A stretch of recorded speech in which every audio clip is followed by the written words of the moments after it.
Kásì ọmọdé jòjò ètò ẹ̀. Ìyá kú òun àwọn àgbàlagbà tó ń retí pé ọmọ kan ò tí ì ṣe fún mi. Tó bá ń ṣe fọ́mọ máa rántí ọjọ́ alẹ́ tiẹ̀ náà. Ọ̀pọ̀ èèyàn lónìí ló ti kó gbogbo ohun tó ní sórí ọmọ tọ́mọ ò rántí ẹ̀ rárá. Torí kì í ṣe gbogbo ọmọ téèyàn finú ẹ̀bí ló ń láàánú èèyàn lójú. Kí lorúkọ yín? Ìyẹ́ Òṣòdì. Ṣé Gbóṣòdì ni? Òṣòdì mo wà lárí ìbí tí ń bi kíní kan kéré yẹn ní mọ́tò ńlá tó ń kẹ́rù ló gbà mí mọ́. Ọ̀rọ̀ ẹ̀ bó ṣe dùn ló ń kọ́ ni lọ́gbọ́n tó ayé ń fẹ́. Ṣé tí ẹ̀ ń plan lórí ọmọ bíbí ṣá lọ́jọ́ kan ní Ìjẹ̀mọ̀? Mo rí ọmọ kékeré kan tó pọmọ, bó ṣe pọmọ ló ń kiri lọ, bó ṣe ń kiri lẹ́yìn ló bá faint. Kí ló sọmọ yìí? Kán fún Táyé, kán fún kíni? Ẹ fún Táyé, ẹ fún. Ìyẹn ni bóde tọ́lọ́ máa ṣe fún wa kó má ṣe fẹ́ nìkan tí ò ní ṣe fẹ́ nìkan. Ẹ fún Táyé. Tó bá ṣe tẹ lórí àtẹ̀gùn á dàbí pé kó máa lọ mọ́ ètò ẹ̀. Ṣé gbogbo àwọn ẹ̀dá tí wọ́n ń dájọ́ ni wọ́n ń rájọ gbà? Láwọn kan bá bẹ̀rẹ̀ àjọ, wọ́n lè sọ pé ẹni tó gba nọ́mbà 1 ò sí ńlé. Ọ̀pọ̀ àjọ lẹ́lòmíì ti dá tó dàrú. Ṣé gbogbo ẹni tó ń dájọ́ ló ń rájọ kó? Ẹ káàbọ̀ sí orí ètò yìí lónìí. Kì í ṣàkọ́kọ́ kì í ṣèkejì rèé tètò yìí ti wá sí àdúgbò yìí rí. Ṣé ìwọ̀nba owó tá a fún wọn láti gbà yẹn ṣóun náà lọ́ ṣì ń ná? Rárá. Rárá o. Rárá. Màmá kan wà ládùúgbò yìí, màmá Òṣòdì, ní 2022. Ṣé owó tá à ń fún wọn láti gbà yẹn lọ́ ṣì ń ná? Mo ti rí yín pé ara mi ò yá ẹ̀rẹ̀ sẹ́yìn ẹ̀rí bí mo ṣe ń rìn. Ó ìpèníjà tí màmá náà wà. Obìnrin kan èní lọ́jọ́ òbí ẹ̀, April 11 celebrant. Ó raṣọ 11 nítorí pọ́jọ́ òbí ẹ̀ jọ́jọ́ 11 nínú oṣù kẹrin. Ìní náà ni ètò wa tó pé ọdún 5 ó lé ọjọ́ 8. Màmá, kí lorúkọ yín? Ìyẹ́ Òṣòdì. Ṣé Gbóṣòdì ni? Òṣòdì mo wà lárí ìbí Olúọmọ Fọ́kẹ́ Arẹ̀mú àti Gani. Ẹ bá dárí ìbí ẹni màmá mo lásídẹ́ǹtì bẹ́ẹ̀ ni ọmọ yìí náà dẹ̀ wọ́n try fún mi. Ásídẹ́ǹtì ń bi kíní kan kéré yẹn ní mọ́tò ńlá tó ń kẹ́rù ló gbà mí mọ́. Ojú irin ni mo wà lóṣòdì. Ìgbà iná fẹ́ tún bẹ̀ ṣe tí ọkùnrin kúkù tó ń léèyàn la fi bọ́ sáré ìbí ibẹ̀ ni mo wà. Ọlọ́run ò fìyà jẹ mí lẹ́nu. Ọlọ́run ò dẹ̀ ní fìyà jẹ. Ọlọ́run ni mo wó wá mo wó níbi ìṣe máa rówó mi. Èló ló ní kẹ́ mú wá? 3,500. Kábíyèsí o, ọlọ́jọ́ bí èní mo mà kí n pẹ́ kú oríire. Obìnrin yẹn ní kọ́kọ́ fún yín láṣọ náà torí ìrínisí ìsọnilọ́jọ̀. Aṣọ wa tuntun míì tá a tún ṣẹ̀ járe. Aṣọ yìí jẹ́ aṣọ tá a tún fẹ́ bẹ̀rẹ̀ sí fún àwọn arúgbó báyìí o. Kọ́lọ́run máa daṣọ àṣírí bò yín. Ọjọ́ ìbí ìjókòó ẹ̀ o wàá ṣe ọ̀pọ̀lọpọ̀ ọdún láyé. April 11 celebrant wàá jèrè ọmọ ẹ̀. Màá fi owó tí màá fún yín lè ní ṣe àpẹẹrẹ tó pọ̀. Èní ni ọjọ́ 11 ẹgbẹ̀rún 11 rèé. Ẹgbẹ̀rún 3.5 lẹ nídìí ṣùgbọ́n ẹgbẹ̀rún 11 rèé lórúkọ ọlọ́jọ́ òbí. Ẹ tún bá mi ṣàdúrà fún àti gbogbo àwọn tó ń dá sétò ìjọba kí ìrìn àjò ayé wọn kó má dàrú. Ọlọ́jọ́ ìbí àti gbogbo yín tẹ́ni kan máa fún mi lówó àtàṣọ Ọlọ́run á daṣọ àṣírí bòyìn ẹ ní táwọ́ náà. Bí ìwọ náà bá ń wètò ibi Ọlọ́run bá fi sí ẹ lọ́kàn láti tún máa bá a ṣàánú àwọn èèyàn tó ti ṣí nìyẹn. Ẹ̀yin ìyá mi náà ẹ gbọ́rọ̀ yìí o. Kò sí ẹ̀dá tó lè yọ̀yàn kúrò nínú ìyà bí kì í ṣọlọ́run. Torí ọ̀pọ̀ olówó tá à ń wò tó ń rẹ́rìn oníkálukú pẹ̀lú tiẹ̀. Ó jẹ́ ìrántí orin bàbá ọpẹ́ kan tó ní kì í ṣe gbogbo èèyàn tó ń fẹ́ yín nínú ẹ̀ ń dùn dénú. Kálukú ló ń pa tiẹ̀ mọ́ra. Àdúrà ní kẹ́ ẹ máa fi ran àwọn ọmọ yín lọ́wọ́.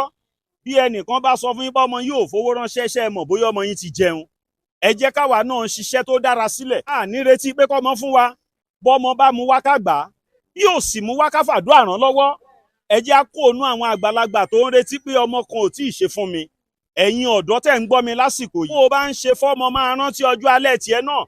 Ọ̀pọ̀ èèyàn lónìí ló ti kó gbogbo ohun tó ní sórí ọmọ tọ́mọ ò rántí ẹ̀ rárá. Mi ò ní kó o má tọ́jú ọmọ. Tó o bá ń tọ́jú ọmọ máa tọ́jú ayé tiẹ̀ náà. Torí kì í ṣe gbogbo ọmọ téèyàn finú ẹ̀bí ló ń láàánú èèyàn lójú. Ìgbésẹ̀ tó fẹ́ máa gbé jókòó kóró dáadáa. Má kó rẹ sáwọn nǹkan tó lè ṣàkóbá fún ọjọ́ iwájú rẹ. Ọ̀pọ̀ ló darúgbó lónìí tó sì ń kábàámọ̀ inú ẹ̀ ló sì wà dísìn tí ò tí ì jáde. Má wo ohun táwọn ẹgbẹ́ ń ṣe. Má sọ pé torí ìyá alágbájá ilé ìwé báyìí lọ́mọ ẹ̀ ń lọ lọ́mọ tèmi náà gbọ́dọ̀ lọ. Bẹ́ẹ̀ ni wọ́n fúnra ẹ mọ iye tó ń rí.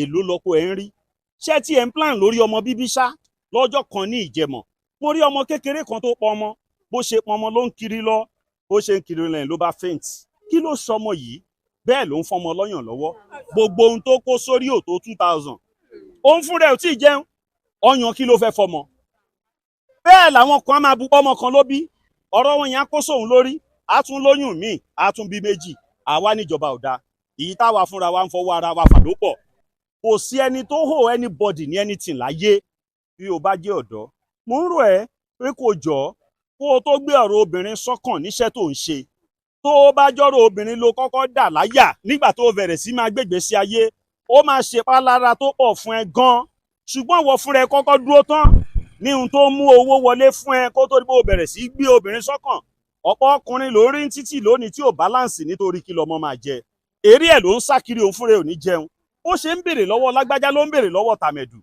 ọlọ́run fèrè síṣẹ́ gbogbo wa o ǹjẹ́ ọlọ́jọ́ bí òní April 11 celebrant ó ti ń ṣe tipẹ́tipẹ́ àìní ṣe mọ́ ọlọ́run ò ní fi sọ́dọ̀ ẹ̀ April 11 celebrant àwọn lọ́ní ká bá wọn jáde ká bá wọn fún àwọn arúgbó lówó ká dẹ̀ tún bá wọn fún wọn láṣọ. April 11 celebrant tí ó ń ṣọjọ́ òbílẹ̀ ní abadúpẹ́ o ìgbà ọdún kan ní lágbára Ọlọ́run kọ́lọ́mbà daṣọ àṣírí bò bó ṣe ń daṣọ àṣírí bò àwa náà.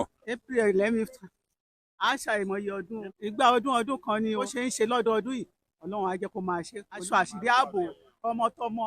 April 25 Ọlọ́run àdó ọmọ rẹ̀ sí o aṣọ́pọ̀ ọdún láyé o. April 11 ni irú àgbà àtẹ̀yàn. April 11 ó fine ó wà pa a ṣe àmọye ọdún o jàǹbá ò ní ṣe o kò ní ráàrin fẹsẹ̀ sùn atẹ́gùn burúkú ò ní fẹ́ lù ú. April 11 àṣùdúrà ẹgbà ìgbà ọdún kan ní onífẹlẹ ìdágbére. Ọlọ́run àwọn àràn ní ọwọ́ o ó dà máa rí náà máa rí lò. April 11 celebrant ẹ̀mí á ṣe ọ̀pọ̀lọpọ̀ ọdún láyé o lọ́pọ̀ lọ́lọ́run máa fi rọ́pò fún ẹ o. á dà fún yín á rọ̀ yín lọ́rùn ẹ rí jẹ rí mu gbégbá máa bá yín. Ọlọ́run á ràn ẹ́ lọ́wọ́ o ò ní fọdún ìdágbére fáyé o. ǹjẹ́ aṣọ wa tuntun tá a tún ṣẹ̀ múre tá a pè ní aṣọ àṣírí láti máa dààbò àwọn àgbàlagbà gbogbo ìwọ tó ń bá wa raṣọ èyí tó ń dààbò wọn àṣírí ẹ̀ ò ní tú. ǹjẹ́ aṣọ àṣírí náà la tún rà yìí o tó rẹwà lójú gbogbo ẹ̀yin olólùfẹ́ Katsina tí káàkiri àgbáyé tẹ̀yin náà fẹ́ máa ra aṣọ yìí láti dààbò àwọn èèyàn ayé ò ní já yín sí hòhò.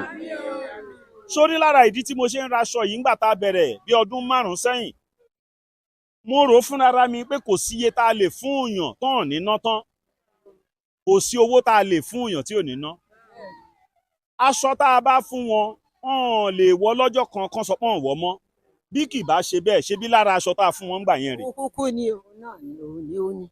so ti wá rí ìdí tí mo ṣe ń sọ fún ẹ pé tó o bá ń raṣọ àṣírí yìí ó nítumọ̀ kó o kọ̀nẹ́ẹ̀tì síbẹ̀ gbìn síbẹ̀ ó máa wù àdúgbò yìí náà ni mo wà lọ́jọ́ kan tí mo ní káwọn ọmọ kéékèèké kan dá mi sí mi lára. ẹ dá sí mi lára. àtàṣekù wa mi ò fẹ̀yìn lólùfẹ́ wa. ó ń béèrè ìtura ní ìyá mi bí wàhálà bá débẹ̀ ẹlòmíì mo ti rí ẹni tí wàhálà dé bá rí tó ń sáré inú kọ́tà Ọlọ́run ò ní jí á rí wàhálà láyé wa.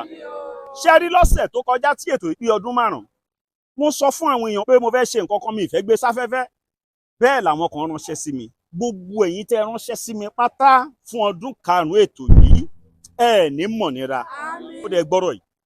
ǹjẹ́ mọ̀ pé nínú àwọn màmá tó wà níbí àwọn kan wà níbí tí nǹkan kan ò kàn wọ́n lónìí ṣùgbọ́n ṣé mọ̀ pé ohun tọ́lọ́run ní fẹ́ lòmíì yàtọ̀ sí ohun táwa ń ṣe ìṣá ó lè wo ọ̀kan náà màmá yìí pé ọmọ wọn tó ti rí tipẹ́ kó dẹ̀ fi owó tó lẹ́pọ̀ mẹ́wàá ilé ìránṣẹ́ sí wọn gbọ́kàn sọ́dọ̀ Ọlọ́run ẹ̀mí sínú bọ́n ṣe mí sínú ládùúgbò yín rè ẹ̀mí síta ok ó yá ẹ máa bọ̀. kí ló dé ṣe fẹ́ wọ skul ni. happy birthday. Happy birthday to you. má yọwọ́ lọ́rọ̀ yín má fi tìǹà yín má padà lẹ́yìn yín o kò sì má fàdánwò kan yín o.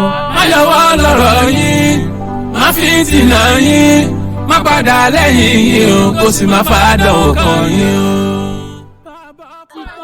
ok ṣáwọn tó ti gbàre ó yá ẹ máa ṣì lọ báyìí Kẹ́hìndé dà wọ́n fún Táyé kán fún kínni ẹ fún Táyé ẹ fún ẹ fún Táyé, ẹ fún Kẹ́hìndé.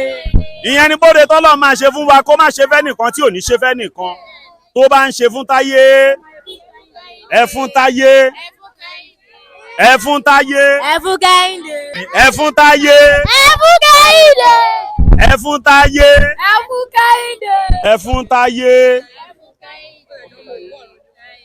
ọmọ Táyé dà